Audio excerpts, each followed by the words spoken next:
un tema que indiscutiblemente me apasiona, aunque a veces también me preocupa mucho, cuál es el tema de la deliberación. Creo que es un tema supremamente muy importante, pero antes de empezar quisiera decir dos cosas puntuales. Una, celebro indiscutiblemente que el título del Congreso, del foro que estamos llevando a cabo, sea sobre derecho, política y democracia, como un acercamiento a través de la argumentación política. Eso es supremamente valioso, el tema de la argumentación política y el tema de la argumentación democrática, quizás por dos cuestiones.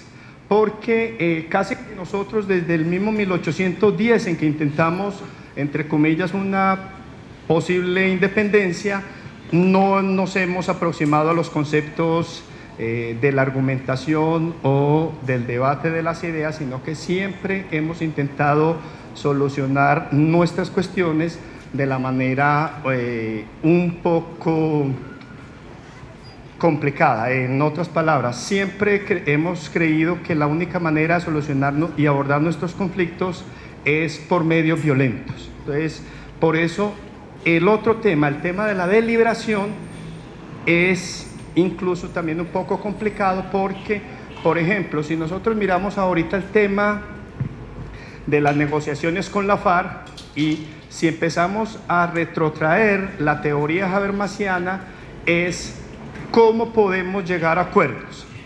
Yo les explico a mis estudiantes cuando hablo de la teoría habermasiana y les digo, mire, la cuestión es esta. Nosotros llevamos más de 50 años intentando decir que las ideas del otro no tienen ningún sentido y ninguna razón, y que por lo tanto la coacción y la fuerza es el mejor argumento. Entonces, por fin, después de 50 y algo de años, hemos traído a aplicar al caso concreto la teoría habermasiana y decir, oiga, ¿y qué tal si entablamos pretensiones de validez en los cuales usted presente sus argumentos, yo mis contraargumentos y lleguemos a un acuerdo?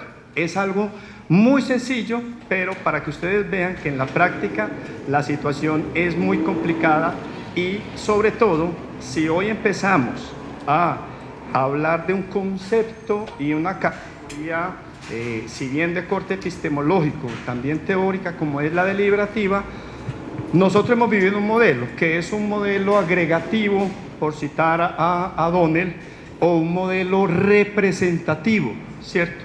Es un modelo que aleja las posibilidades democráticas, las deja en individuos atomísticos, aislados, y las centra a la idea de un voto, por ejemplo, el que vamos a hacer este domingo. Pero el concepto de la deliberación implica unas cuestiones de argumentos y contraargumentos. Nosotros en Colombia no hemos estado preparados para el tema de la deliberación. En este tenor, entonces, yo he intentado plantear más que una conferencia para ustedes, unas dos preguntas epistémicas que me han venido cuestionando últimamente. Es el tema sobre amnistías generales y derechos políticos contramayoritarios, ¿cierto? Estos quiero analizarlos desde el punto de vista de la Corte Interamericana y me hago una pregunta: si hay límites a la democracia deliberativa habermasiana. En otras palabras, si la deliberación en sí tiene límites. Bueno, parte de lo siguiente. El concepto de amnistías generales es algo que nosotros estamos viendo. Se acaba de aprobar la ley, que es la ley 1820 del año 2016, donde se establece una ley que se llama la Ley de Amnistías e Indultos frente al tema de la desmovilización con el grupo de la FARC. Allí quiero matizar algo y es una idea que proviene de la sentencia de la Corte Interamericana de Derechos Humanos. La Corte Interamericana de Derechos Humanos, en una sentencia muy bonita que ojalá ustedes la lean, es el caso que comienza el caso Barrios Altos versus Perú, que es del año 2001, introduce una categoría fundamental y una sentencia que ustedes han escuchado hablar, el concepto de sentencia hito. En esa sentencia del año 2001, la Corte Barrios Altos versus Perú dice que las amnistías generales carecen de efectos jurídicos y que por lo tanto no tienen ningún carácter vinculante porque van en contra del derecho internacional humanitario, en primer lugar, y segundo, porque van en contra de los derechos de las víctimas. Entonces, en esa sentencia, en el caso Barrios Altos Perú del año 2001, que siempre se establece así, el caso, el estado y el año en el cual se profiere la decisión de la Corte.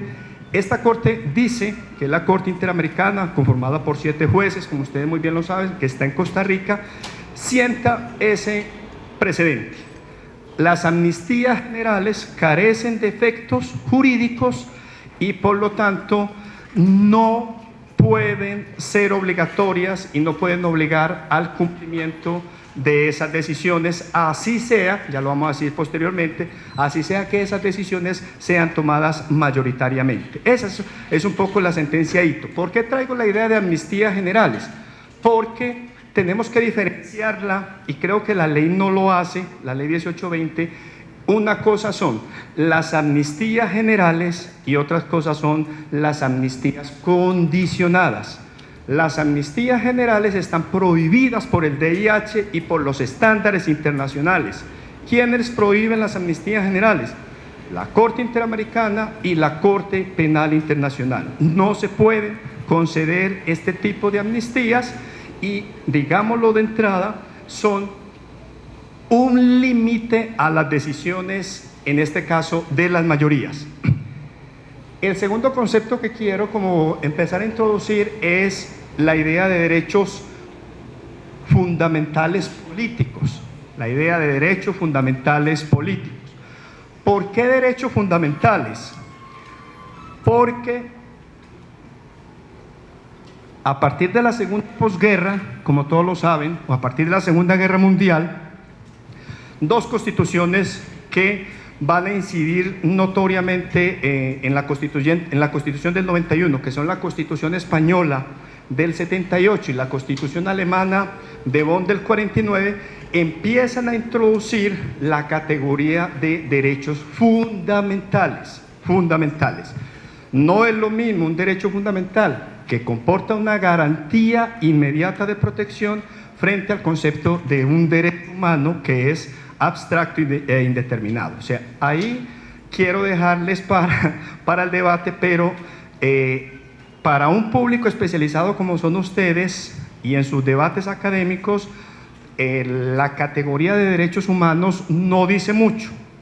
Nosotros en la Facultad de Derecho tenemos que empezar a plantear y replantear el tema sobre derechos fundamentales, en tanto estos derechos tienen una garantía reforzada inmediata de protección. Entonces, los derechos políticos son derechos fundamentales. Nosotros los encontramos explayados en la Constitución Política del 91, lo pueden buscar en el artículo 3, lo pueden buscar en el artículo 40, el 3, ahí están todos los derechos de participación política y son derechos fundamentales que no pueden ser limitados arbitrariamente por el poder, so pena de restringir en exceso derechos fundamentales. Esta idea también está muy bonita planteada en el Sistema Interamericano de Derechos Humanos, específicamente en el artículo 23 de la Convención. Se dice que los estados no pueden restringir los derechos fundamentales si no es por unas cuestiones muy técnicas en los cuales eso sí se pueda desarrollar. O sea, los derechos fundamentales, entonces, políticos están consagrados tanto en la Constitución del 91 como están consagrados en el sistema interamericano, sobre todo en la Convención Americana de Derechos Humanos. Pretendo entonces plantear dos ideas o dos preguntas.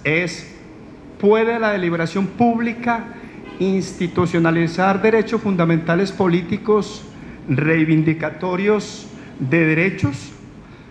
Esto es conforme a lo que un autor que ya hemos escuchado en la mañana plantea sobre cómo los individuos pueden ser coautores de las normas. Cómo ser coautores de las normas. Esa es una idea que quiero que usted la tenga presente porque va a marcar la importancia de la deliberación.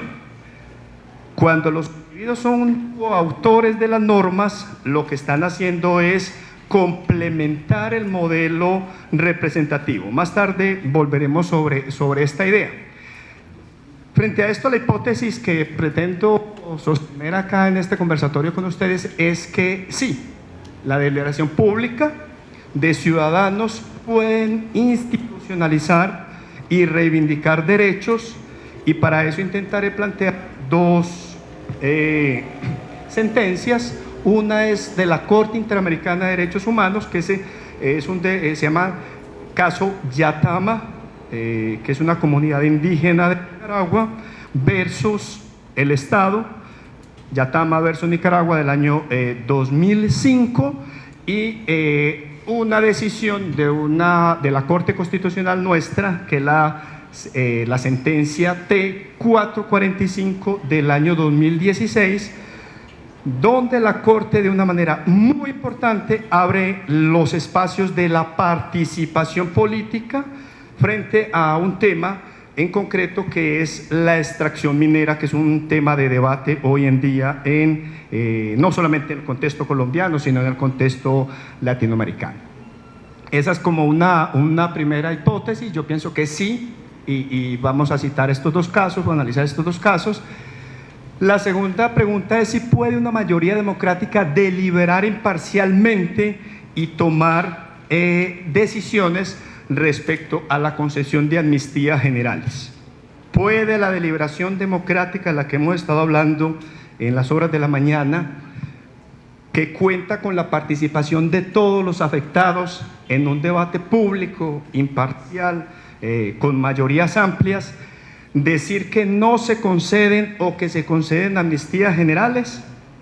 Mi tesis o mi respuesta es que no, y para eso entonces también traeré un planteamiento de la Corte Interamericana. Por supuesto, son dos casos: el caso Guerrilla do Araguaia del año 2010 contra Brasil, y un caso emblemático que es el caso, lo mencionó esta mañana mi amigo y colega Leonardo, el caso Hellman versus Uruguay del año 2011. Entonces, este es el tópico en el cual pretendo moverme en esta horita que creo que me dan.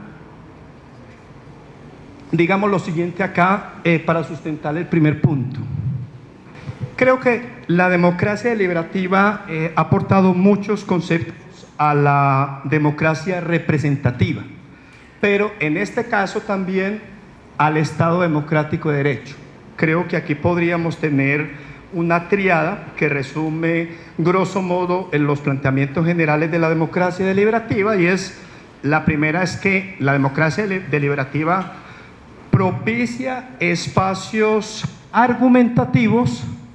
Esos espacios argumentativos deben ser públicos, y en esos espacios públicos se razonan y se contrarrazona sobre un tema de interés público.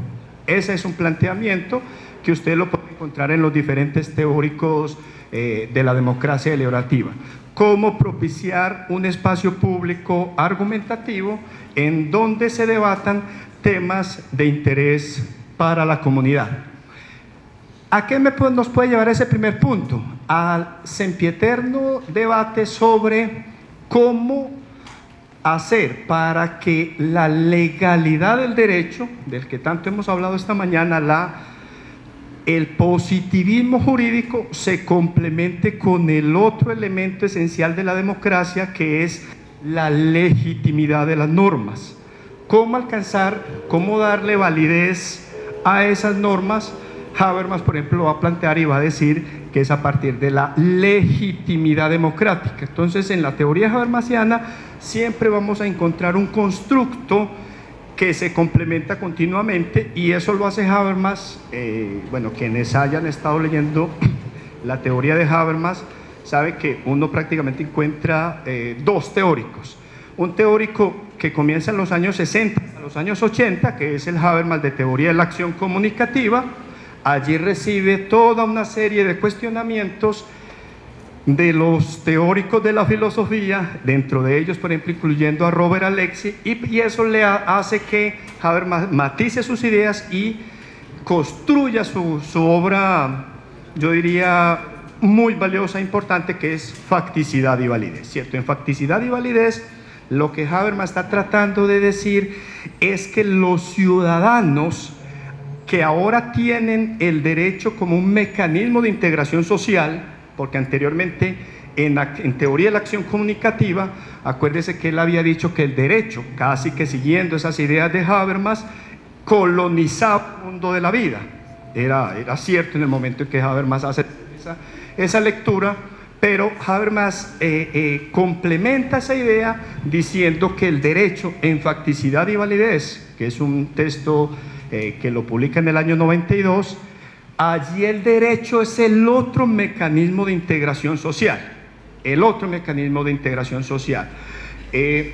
Por lo tanto, entonces, Habermas casi que todo su texto, es más, fíjense que el subtítulo va en esta idea, es cómo hacer, que era un viejo debate que él tenía, cómo hacer para que la legalidad se fortalezca a partir de la legitimidad, ¿cierto? Que era un testigo que él ya había, o una idea que él ya venía planteando. Y en Facticidad y Validez lo que hace Habermas es debatir con los grandes teóricos del derecho para decir que si bien el derecho tiene una función muy importante como integrador social, necesita de un elemento, que es el que proviene de teoría de la acción comunicativa.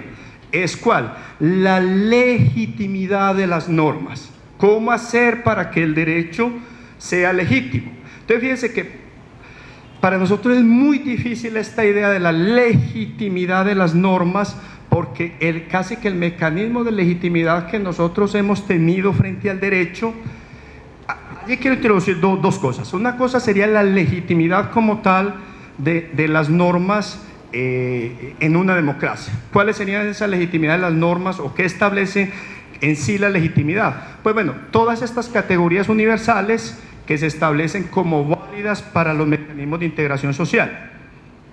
Por ejemplo, una democracia con alternancia en el poder, la autonomía o la división de poderes, la garantía de los derechos fundamentales, el respeto de las minorías. Esos son mecanismos de legitimidad dentro de las instituciones. Pero ahora bien, la pregunta es, ¿cómo los individuos en una sociedad como la colombiana han accedido a ese concepto de la legitimidad? Entonces, allá hablamos de otra cuestión fundamental, que es la legitimación. Legitimidad y legitimación. La legitimación es cómo los individuos acceden a estos mecanismos de legitimidad, y los mecanismos nuestros de legitimación han sido pobrísimos.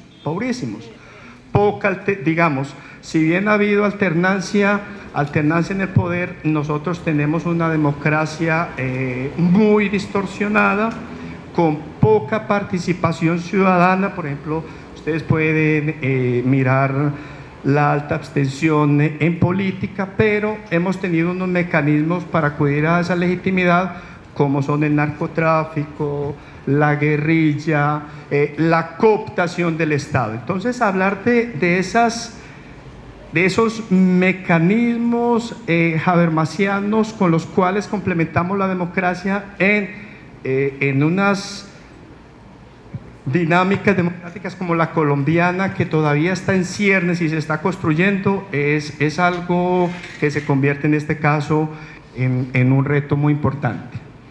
Segundo, otro aporte de la teoría deliberativa en este caso tendría que ver con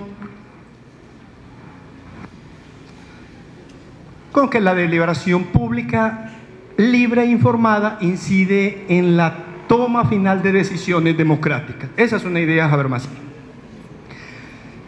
Habermas tiene en mente una cuestión fundamental.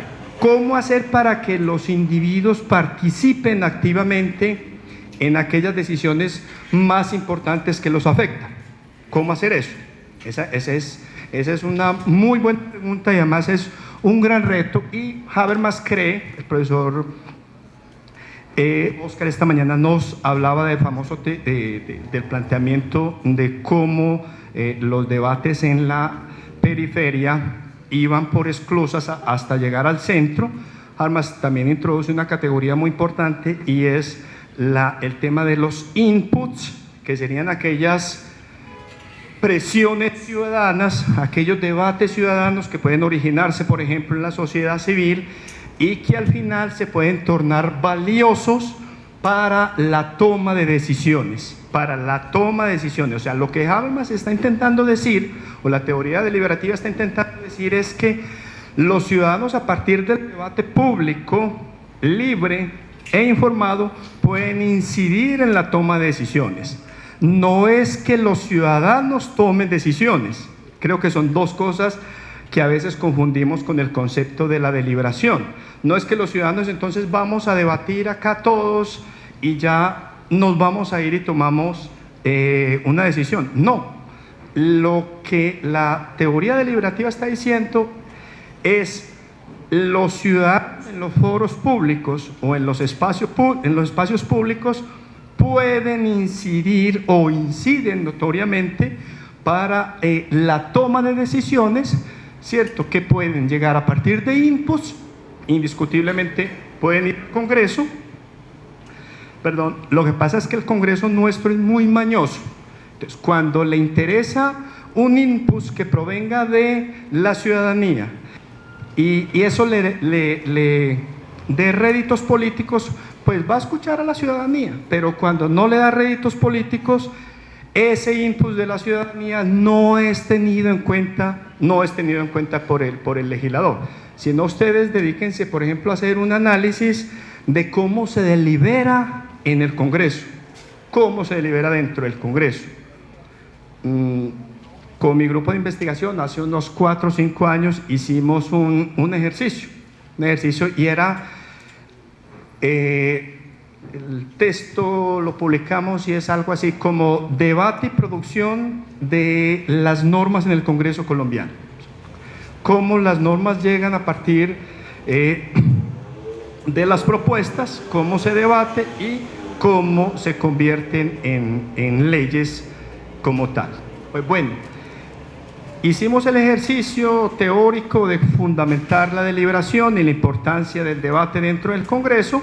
Cuando tratamos de hacer un ejercicio práctico de preguntarle a los congresistas si en el Congreso se deliberaba, bueno, le hicimos varias preguntas, pero las que me acuerdo fue esta, nos va a decir, no, aquí no tenemos necesidad de deliberar, o sea, nosotros tomamos las decisiones, y efectivamente sucede de esa manera, de acuerdo a las conveniencias políticas o de acuerdo a las negociaciones que se hagan entre bancadas con el Ejecutivo. Acuérdense que el Ejecutivo en los sistemas presidencialistas o el presidente en estos modelos nuestros tienen mucha injerencia en cómo se votan o cómo se presentan los proyectos de ley. Solo miren, ahora que se va a cerrar lo del Congreso, cuántas iniciativas y cuántas leyes han provenido de iniciativa del Ejecutivo. O sea, hay una cosa aquí muy cuestionable sobre este tema. Y la otra pregunta que le hacíamos a los congresistas era si ellos consideraban que era importante la deliberación. Nos decían que para qué se deliberaba. Otros muy francos nos comentaron que ellos no sabían qué era la democracia deliberativa, que si eso era necesario dentro de una democracia. O sea, fue un ejercicio un poco interesante para tratar de mirar, como tensar los modelos teóricos y efectivamente el legislador nuestro le hace el esguince o la salida continuamente al tema de la deliberación. Si no, miren, hay una rica jurisprudencia en la Corte Constitucional cuando se dedica a declarar inconstitucionales las normas que salen del Congreso precisamente por adolecer del procedimiento deliberativo como tal. Creo que allí la democracia deliberativa está aportando mucho al debate, hay estudios empíricos sobre esto, pero muy incipientes aún. Y la otra parte es cómo esa deliberación pública, libre e informada puede incidir o ha incidido, por ejemplo, en las decisiones de las altas cortes, en este caso la Corte Constitucional. Fíjense, por ejemplo, el tema que se ha debatido mucho, el tema de la eutanasia, el tema de la adopción. Esta mañana tanto el profesor Oscar como el profesor Leonardo nos mencionaba de cómo la ciudadanía participa dentro de lo que se llaman las audiencias públicas de la Corte Constitucional. Un tercer elemento es, bueno, ¿y cómo hacer para que la participación de los afectados en las acciones públicas tengan una visibilidad? ¿O cómo hacer para que los ciudadanos puedan participar en aquella toma de decisiones más importantes para su vida? Yo he pensado mucho el tema, he tratado de estudiar mucho el tema y he percibido que en las acciones públicas de inconstitucionalidad que entablan cualquier ciudadano común y corriente como usted o yo, pueden empezar el debate y pueden elevar a nivel de la Corte Constitucional para que la Corte Constitucional reabra un nuevo debate que quizás, o lo más probable, es que se le pasó al legislador, ¿cierto? Se le pasó al legislador y por vía de la acción pública de inconstitucionalidad o incluso por vía de tutela, se le puede decir de nuevo al legislador que tenga en cuenta un tema que él o no lo debatió bien o por inactividad legislativa no lo ha abordado. Ejemplo, lo que comentábamos ahorita, las normas votadas sin la suficiente deliberación en el Congreso, que sobre esa hay mucha materia. Ahora bien, si bien la democracia deliberativa ha contribuido al fortalecimiento del Estado de Derecho, creo que la deliberación en sí debe tener unos límites. ¿Hasta dónde puede llegar la deliberación? Porque una cosa que se puede soslayar y que incluso hemos escuchado en muchos foros y debates es que sobre todo se puede deliberar. Creo que sí. Pero esa deliberación no puede incidir sobre todas las tomas de decisiones. Ejemplo, creo que la deliberación tiene como límites los derechos fundamentales. Los derechos fundamentales, digámoslo de otra manera, los derechos fundamentales limitan las decisiones que toman las mayorías. En otras palabras, todo está permitido para las mayorías en un sistema o en un modelo democrático. La tesis que se ha tratado de expandir en América Latina, sobre todo a partir de varios casos que ya le comentaré, es que sí, que parece ser que cualquier decisión se puede tomar por mayorías. La tesis de los derechos fundamentales como límites al poder dice que esto es Ferrajoli, hay ciertas cosas sobre las cuales las mayorías no pueden decidir.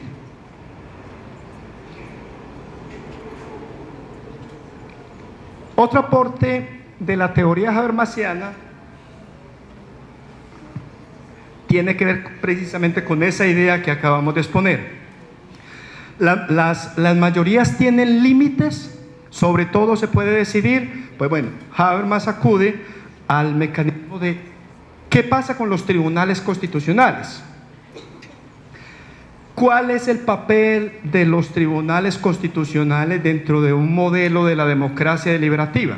Acuérdense, por un lado, la teoría habermasiana, cuando introduce las 5 categorías de derechos fundamentales. Habermas introduce 5 categorías de derechos fundamentales. Primeros, no me puedo detener sobre ellas, pero las 3 primeras son sobre derechos y libertades. La cuarta es sobre la participación política y la quinta es sobre derechos sociales y culturales. Sin embargo, la impronta de la teoría habermasiana es la acción comunicativa. En otras palabras, Habermas intuye, o no solamente intuye, justifica que la participación democrática es de las cuestiones fundamentales más esenciales para la construcción de la democracia. La participación de los individuos es sumamente importante si se quiere que la legalidad no se imponga sobre los individuos por medio de la coacción, sino que las instituciones se legitimen a través del procedimiento democrático imparcial de toma de decisiones. Entonces, la pregunta es, oiga, ¿qué pasa con las decisiones contramayoritarias? Que es una idea de Alexander Ricker. ¿Pueden estos tribunales que no fueron elegidos democráticamente decidir la inconstitucionalidad de una ley que pasó por el debate incluso deliberativo dentro del Congreso? Entonces, a ver más, ahí creo que lo lleva a replantearse que inicialmente él planteó que debería existir una especie de ciudadanos que estuviesen dentro del Congreso que empezaran a mirar la constitucionalidad de las normas, o sea, como otro Congreso paralelo que ayudara a estas decisiones. Pero creo que los críticos le dicen que las sociedades o los estados democráticos de derecho, a partir de Kelsen, crean la idea del control de constitucionalidad que se desarrolló, como ustedes muy bien lo saben, primeramente en Norteamérica, ¿cierto? Con el famoso caso de Marbury, versus Madison de 1803. Entonces, ¿cuál es el papel de los tribunales constitucionales dentro de una democracia deliberativa? Ojo, ¿cuál es el papel de los tribunales o de las cortes constitucionales dentro de una democracia deliberativa? Habermas, efectivamente siguiendo a John Hart Haley, dice: los jueces tienen una función primordial y esencial, y es abrir los canales de participación democrática de aquellos grupos excluidos o desaventajados socialmente. ¿Eso qué quiere decir? Que aquí tenemos la idea en la cual los movimientos sociales, los grupos, se apropian de derechos y empiezan a presionar, a introducir esa idea que les comenté ahorita de los famosos inputs para la creación de derechos. Entonces, Habermas está diciendo: señores de la Corte Constitucional, mire qué está pasando en la práctica con la participación ciudadana, qué está pasando con los grupos discriminados, qué está pasando con aquellas minorías políticas. Si ellos no tienen posibilidad como tal de participación, esa es su función, abrir los canales de participación democrática para la toma de decisiones.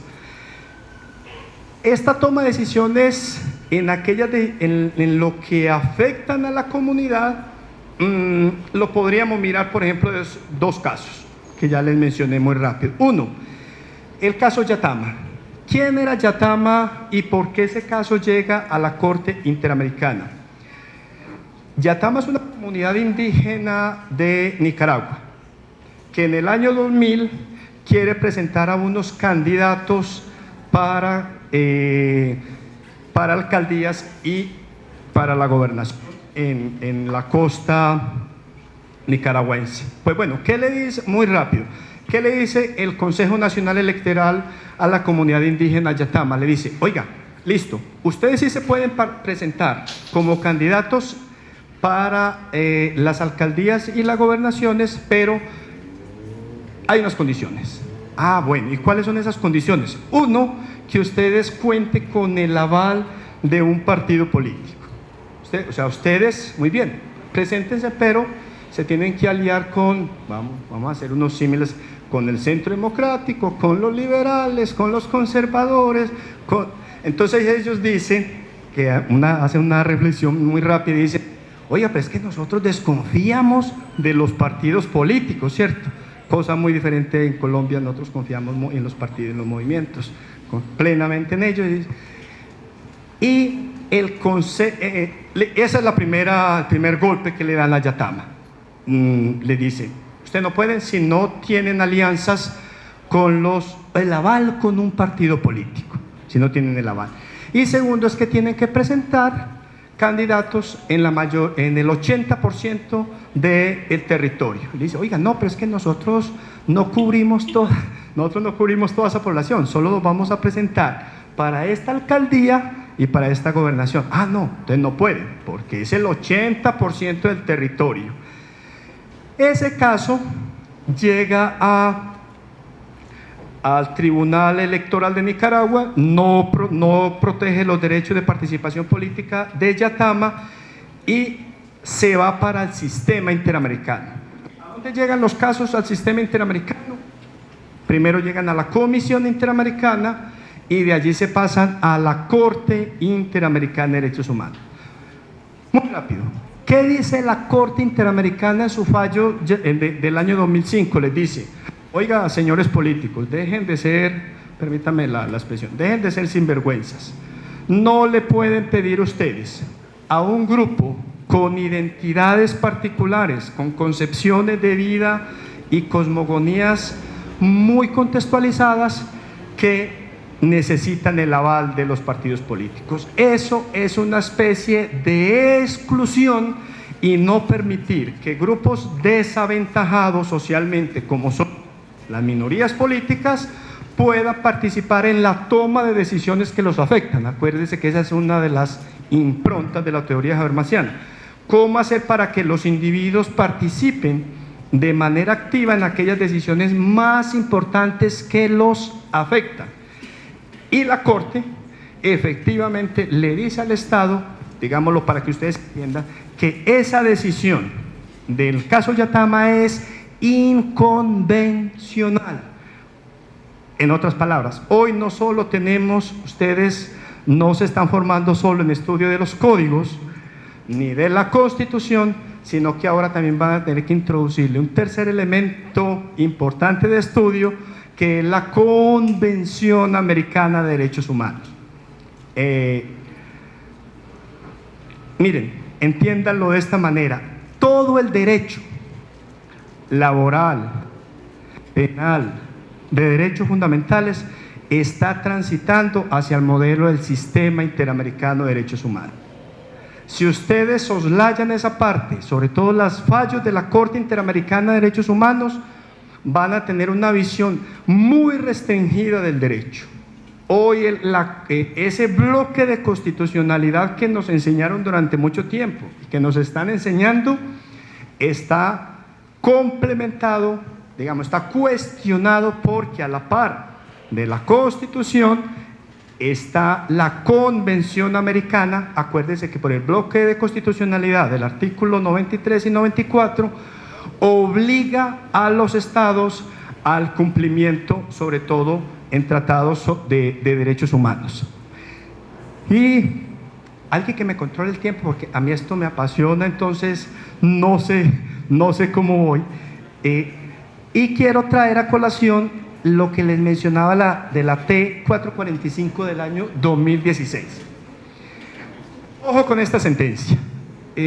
Sobre esto apenas estoy como tratando de mirarla, voy a escribir algo del tema, pero creo que la Corte Constitucional, y efectivamente no en esta sentencia, sí, esta sentencia la Corte lo que hace es tumbar la decisión del Tribunal Administrativo de Cundinamarca. Lastimosamente el tribunal había acudido a las teorías de Habermas para justificar su decisión, pero falló en contra de la comunidad que en este caso estaba votando sobre aquellas normas más importantes que las perjudicaban, que era sobre la consulta popular, si se concedía o no se concedía una licencia ambiental para la extracción de oro en esta. Nos estamos refiriendo en este caso a la T445 del 2016, que tiene que ver directamente con las consultas populares. Si ustedes juiciosamente se dedican a revisar qué ha pasado con los mecanismos de participación ciudadana en Colombia, que están en la ley 134 del 94, saben que muy poco han tenido un desarrollo ínfimo y la participación ciudadana quedó en el concepto formal, pero como tal, el mecanismo de participación está demasiado elevado, entonces la ciudadanía no lo puede accionar. Yo los invito y las invito a que miremos sobre este punto, pero ¿por qué me llama a mí la atención esta T445 del año 2016, que es sobre las consultas populares? Ojo, miren lo que sucedía aquí. El Código de Minas decía, el Ministerio de Minas, pero esto del Código de Minas dice que solamente la ley puede determinar las condiciones para la explotación de los recursos naturales no renovables, los cuales se encuentran en el subsuelo y son de propiedad del Estado. Miren la forma como el Estado saca a las comunidades de taquito, ya que anoche estamos hablando de fútbol, ¿cómo lo saca de taquito? Muy bien, señoras comunidades, ustedes sí pueden prohibir, por ejemplo, la exploración minera o la exploración de petrolífero, pero les recuerdo una cosa: el dueño del subsuelo es el Estado, y por lo tanto ustedes solo son los dueños del suelo. Entonces, allí mete a las comunidades y en un dilema muy importante y muy complicado, y es: como ustedes son los dueños del suelo y las comunidades y el Estado es el dueño del subsuelo, entonces ustedes no pueden conceder licencias ambientales. Fíjense esta ley. Esta ley lo que hace es desconocer los tratados internacionales sobre las comunidades indígenas, que ustedes conocen muy bien, el convenio 169 de la OIT, donde dice que tiene que consultarse a las comunidades indígenas todo el tema que ustedes bien ya han estudiado, las famosas consultas previas. Esas consultas previas que protegen a las comunidades indígenas están dentro de estos tratados internacionales. ¿Qué hace de una manera muy interesante la Corte Constitucional aquí? Le dice en esa sentencia, solo voy a leer esta parte, dice: oiga, está bien, los entes territoriales poseen la competencia para regular el uso del suelo y garantizar la protección del medio ambiente, incluso si al ejercer dicha prerrogativa terminan prohibiendo ¿qué? La actividad minera. O sea, esta sentencia va a dar mucho que hablar en el debate académico y tiene que ver con eso que estamos planteando desde la teoría habermasiana: cómo los individuos pueden participar activamente o proponer acciones para la toma de decisiones. Acuérdense que en este caso se le hizo una consulta a la comunidad Cajamarca, donde el 97.8% de la comunidad votó en contra de que se concediera en este caso la licencia para la extracción minera. Entonces, considero que allí podemos ver en estos dos casos. En el caso de Tama, se abre ese canal de la participación política que estamos hablando de Habermas, y en esta, que es una sentencia sobre las consultas populares, que por primera vez se le está diciendo directamente a las comunidades que efectivamente ellas sí pueden participar activamente en la toma de las decisiones.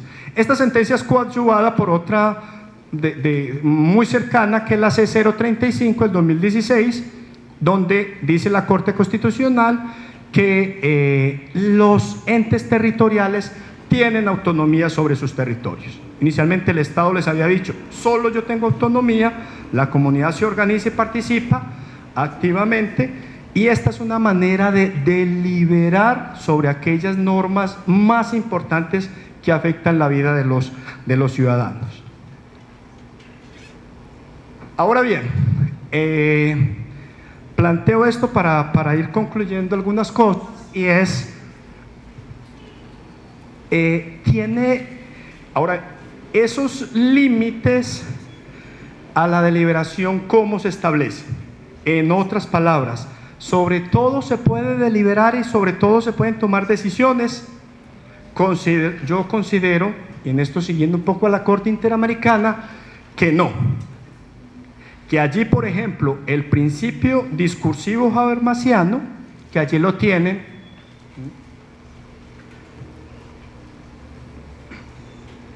Habermas introduce un principio que se llama el principio discursivo, que es de corte kantiano. Lo que hace Habermas es complementar la teoría de Kant. Si ustedes lo miran con detalle, es el primer imperativo categórico de Kant, el de la validez universal de las normas. Habermas dice, oiga, me parece supremamente interesante esta idea, así como había dicho de Marx. Me parece supremamente importante la idea de Marx de la emancipación social, pero la emancipación social de Marx no la puedo hacer a partir de las revoluciones y de la lucha del proletariado. Entonces Habermas dice, ¿por dónde se puede dar la emancipación social? Acude a la escuela de Frankfurt, que esta mañana nos hablaron de ella, y postula su teoría de la acción comunicativa. Ahora aquí, por eso Habermas, yo creo que es uno de los autores más completos de la modernidad, yo siempre digo que es un continente de conocimiento, porque aquí está debatiendo con Kant. ¿Qué le dice a Kant? Oiga, señor Kant, establecer el primer imperativo es muy valioso para la sociedad, pero acuérdese que ya no nos regimos por patrones morales. O sea, la moral llega hasta una parte y tiene que dejar al derecho. La moral migra al interior del derecho, pero la moral no puede regularse por patrones morales. Eso lo están debatiendo ustedes en los famosos principios como tal del derecho. ¿Qué le dice a Kant? Le dice, ese imperativo que usted propone, usted lo propuso desde la teoría de la acción monológica. Ese es un poco también el debate con Rawls.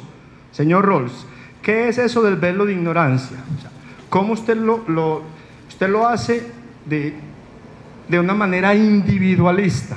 Habermas lo que dice es, hay que bajar ese imperativo categórico desde el punto de vista de la intersubjetividad. Por eso mire cómo dice, válidas son aquellas normas, y solo aquellas normas a las que pueden verse, a las que todos los que puedan verse afectados puedan dar su asentimiento en un discurso racional. Ese es el planteamiento habermasiano, que se denomina el famoso principio discursivo, que es el de la importancia de la deliberación de la toma de decisiones. Ahora bien, entonces la pregunta es, ¿puede la mayoría sobre cualquier tema decidir? Ejemplo, si hubiese planteado en el debate que nos decía el profesor Leonardo esta mañana, y la pregunta fuese, ¿están ustedes de acuerdo en que no se dé la paz y se siga el conflicto en Colombia? Y la ciudadanía hubiese votado a favor de esa pregunta. La lectura de la Corte Interamericana, allí me voy para ello, es que ese tipo de preguntas o ese tipo de decisiones no se pueden dar dentro de un Estado democrático de derecho. En otras palabras, las mayorías tienen límites. Las mayorías tienen límites. ¿Y cuál es el límite a las mayorías? Los derechos fundamentales.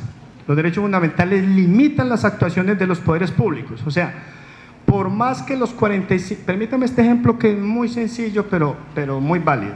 Por más que los 50 millones de colombianos, todos, por consenso, votemos sobre restringir un derecho fundamental, ese derecho fundamental limita la toma de decisiones de nosotros, los 50 millones de colombianos.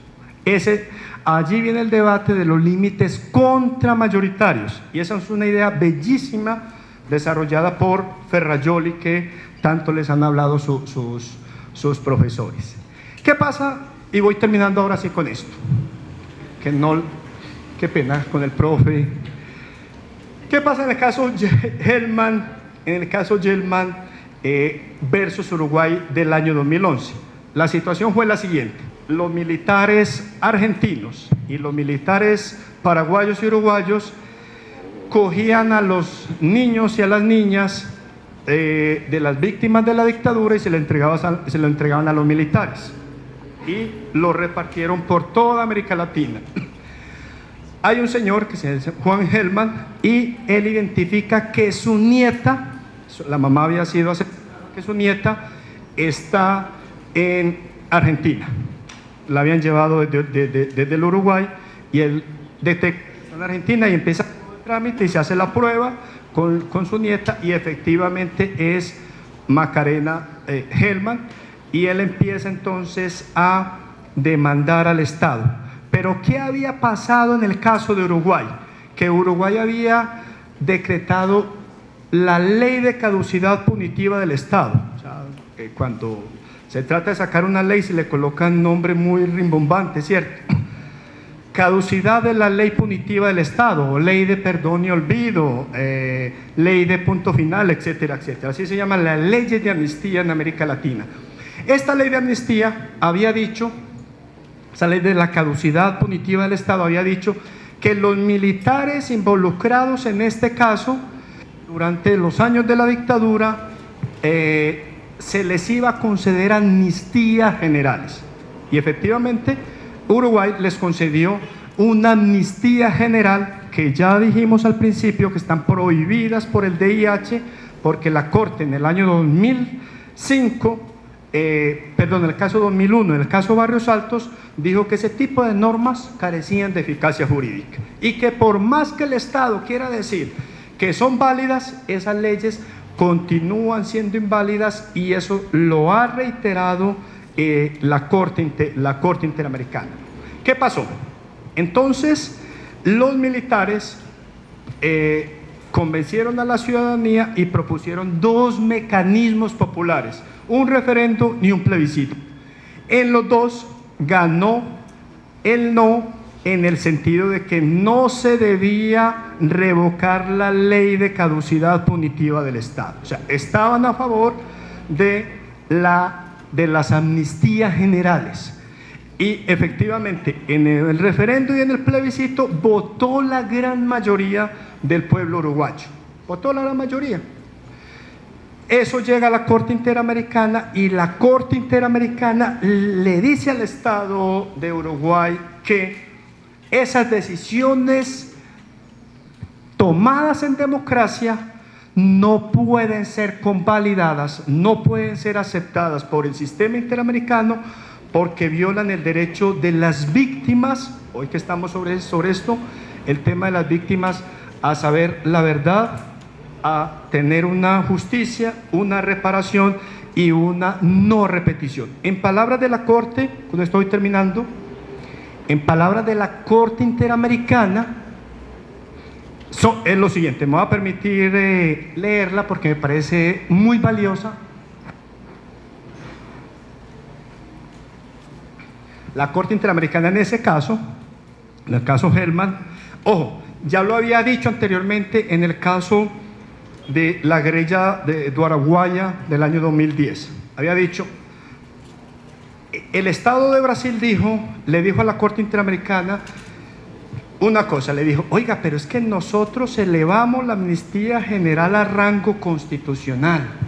Sí, le respondió el Estado, porque siempre el Estado le responde a la Corte Interamericana. Y la Corte Interamericana le dice: ni siquiera porque una ley sea elevada a rango constitucional es válida, porque eso va en contra del derecho a la investigación, juicio, sanción, verdad para las víctimas.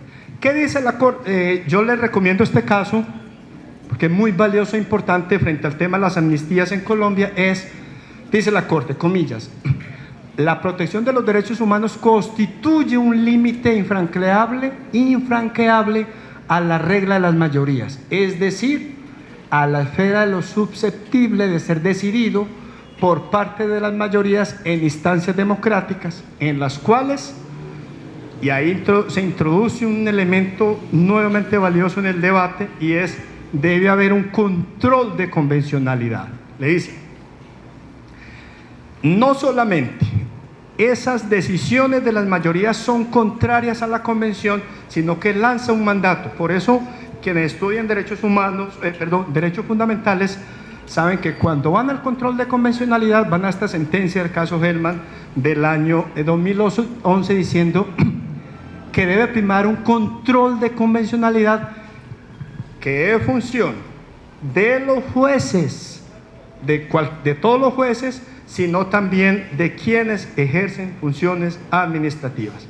Esto está dimensionando el derecho de una manera supremamente importante, pero reitero sobre esta idea, la importancia del control de convencionalidad que lo ejerce hay dos controles que dice la Corte, que es el control difuso, que es el que ejerce todos los jueces de América Latina que hagan parte de la Corte Interamericana, y el control, lo que ella llama control concentrado, que lo ejerce la Corte Interamericana sobre la convención, Pero mire lo que le está diciendo, y nos está diciendo nosotros los colombianos que estamos sobre este tema de las amnistías, es ni siquiera por mayorías democráticas cualificadas, o ni siquiera por un Congreso por consenso, así sea democrático, se pueden conceder amnistías generales.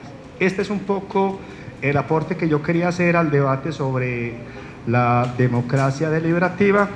Me disculpan a quienes los haya despertado muy temprano, pero quiero terminar aquí en este caso. Muchas gracias.